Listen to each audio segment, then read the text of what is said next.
إيرود بن في حجتي ده جارك دن زاروك مجي وما مستوى مجي تين استهداف كرن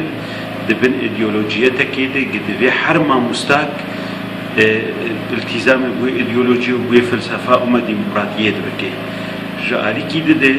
يعني أفزاروك قدر باز دبن دبستانة صاري بيشيده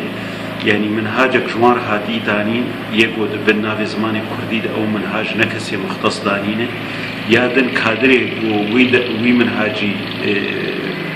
بدز فانزاروكا أو كادر تنيي يعني خلقك آنين دمها بالوردة كرنه وكرنه كادر يأنو أف شهادة هاني لتدبرا اعتراف بنا بتفسوري لتف باجاري خامشلو المدرسة خامشلوجي